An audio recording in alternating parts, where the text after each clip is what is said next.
Alright, y'all, I know I look crazy. I just dropped my kids off at school, but I'm about to give y'all a story time, and this one is good. Story time on how my boyfriend at the time robbed my neighbors while they were on a cabin trip because they was beefing, okay?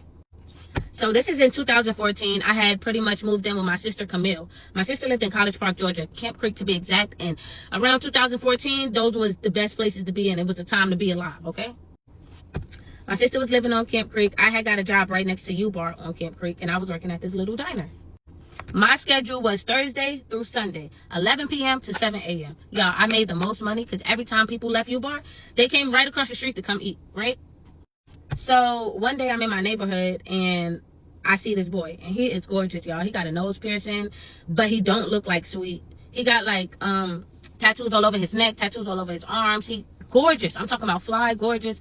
He just looks like everything. We start talking, we start dating. We're gonna call him Ricky. So we date, and we've been dating for about 2 to 3 months now, and it's like around October. So for the past month or two, Ricky been pretty much having beef with the older guys in my neighborhood. All right, so the neighborhood was low-key divided. Like, Ricky and all his homeboys stayed in the back, and then all the older guys stayed in the front.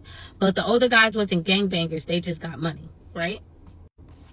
Ricky did not live in the apartments, but all his homeboys lived in the apartments, so he was there every day, right?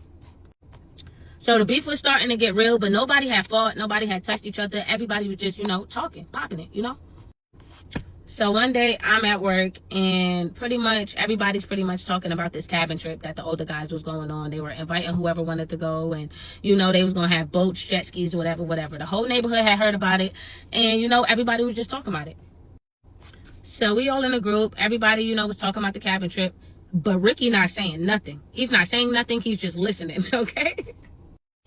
So the whole time everybody talking about the cabin trip and how people wanted to go, but people got to work and people got to do other shit and people don't got money to go, he just over there ear hustling, listening to everything everybody's saying, right? Let's not forget, they have beef. Like, they don't mess with each other at all.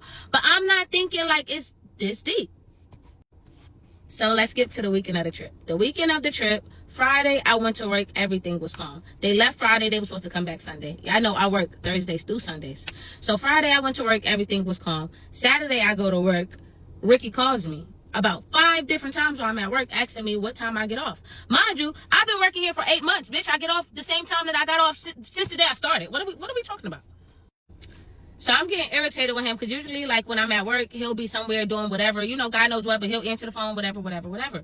So I'm kind of getting irritated. I told him I got busy and I hung up. He was there in like 20 minutes with all his homeboys at 4 o'clock in the morning. But y'all got to remember.